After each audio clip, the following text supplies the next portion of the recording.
Good morning. আশা কৰোঁ সকলো ভালে ভালে আছে। আপোনালোকে লাইক কমেণ্টৰ জৰিয়তে জনাই দিবচোন মোৰ ভিডিঅ'বোৰ চাই কেনে পায়। এদিন আগৰ ভিডিঅ'বোৰ এদিন পিছতহে আপলোড কৰা হয়, কাৰণ মোৰ এডিট কৰিবলৈ সময়টো নিমিলে যায়। জনাই দিবচোন আপোনালোকে কেনে পায় ভিডিঅ'বোৰ চাবলৈ। এয়া ৰাতিপুৱা ছোৱালী উঠি গ'ল, তাইক দাদিয়াকৰ লগত থৈ দিলোঁ। থৈ মই গা ধুবলৈ গ'লোঁ। গা ধুই ভাত পানী ৰান্ধিলোঁ। তাই এনেকৈ তাৰ লগত খেলি আছে।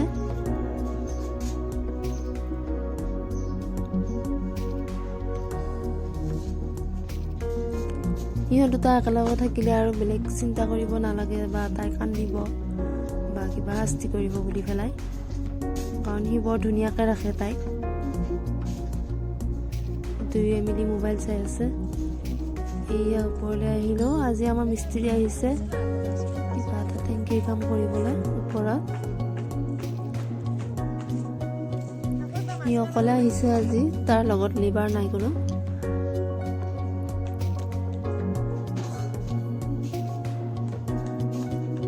ইটা কম পৰিলে সেইকাৰণে ছাইডৰ ইটাবোৰ উঠোৱাই তাক মানে ইয়াত দিবলৈ দিলোঁ, কাৰণ লগে লগে আনি আৰু দি থকাও সম্ভৱ নহয়। এই কাম কৰোঁতে এই ঘৰটোত গোটেই চিমেণ্টবোৰ থোৱা হৈছিল। চিমেণ্ট থৈ দিওঁতে এই ঘৰটো গোটেই মানে ধূলাৰে সকলোবোৰ বয় বস্তু লেতেৰা হৈ গ'ল, আৰু মানে জাবৰ হৈ গৈছে গোটেই ৰুমটো। গতিকে ৰুমটো চাফা কৰিবলৈ আৰম্ভ কৰিলোঁ। আমাৰ এটা স্পেচিয়েল দিন আহি আছে, তাৰ কাৰণে ঘৰবোৰ খালী লাগে। হাজবেণ্ডৰ সময় নাই, সেইকাৰণে ময়েই আধা চাফা কৰিলোঁ। তেওঁ বেলেগ কামত ব্যস্ত হৈ আছে, ল'ৰাই ছোৱালীক ৰাখিছে, আৰু মই এনেকৈ এইবোৰ কাম কৰিলোঁ। এটা ৰুমতে সকলোবোৰ হৈ আছে বৰ্তমান, কাৰণ ঠাইৰ অভাৱ যিহেতু আমাৰ ইয়াত। আকৌ এইটো ৰুম এনেকৈ চিমেণ্টেৰে ভৰি পৰি আছিল। এইটো ৰুম চাফা হ'লে তেতিয়া সেইটো ৰুমত অলপ কাম কমিব। গা ধুই আহিলোঁ। আহি এয়া মিস্ত্ৰীৰ কাৰণে আজি অলপ মাংস আনিলোঁ, আনি বনাবলৈ আৰম্ভ কৰিলোঁ।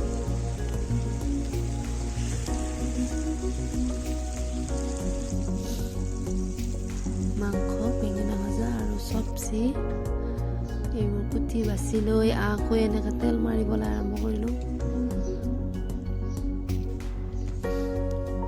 মানে আজৰি নাই আৰু কেতিয়াও। মানুহজন অলপ বাহিৰলৈ ওলাই গ'লে অলপ শান্তি, সেইখিনি সময়ত অলপ কামবোৰ কমে থাকে। মিস্ত্ৰীলৈ ভাত বাঢ়ি থৈ দিলোঁ। ভাত বাঢ়ি থৈ আকৌ তাক ওপৰলৈ মাতিবলৈ গ'লোঁ।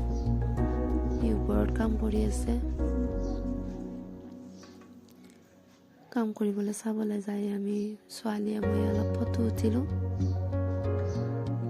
উঠি আহি অলপ ৰেষ্ট লৈ আকৌ সন্ধিয়াৰ পৰা ৰুম চাফাইত লাগি গ'লোঁ, হাজবেণ্ড আৰু মই।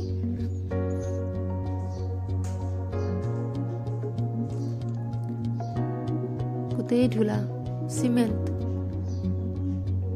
মানুহজনে ঘৰ আহিলে মোৰ মানে মন পচন্দ নহয়, সেইকাৰণে মই তেওঁৰ হাতৰ পৰা বাহানিডাল লৈ ময়ে সাৰিবলৈ আৰম্ভ কৰিলোঁ।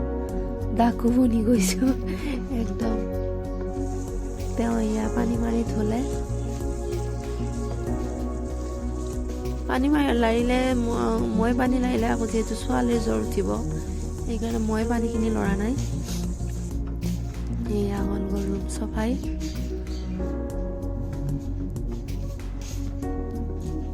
আৰু এয়া হৈ গ'ল আমাৰ ৰুমৰ ফাইনেল লুক। আপোনালোকে জনাই দিব দেই ভিডিঅ'টো চাই কেনে পালে।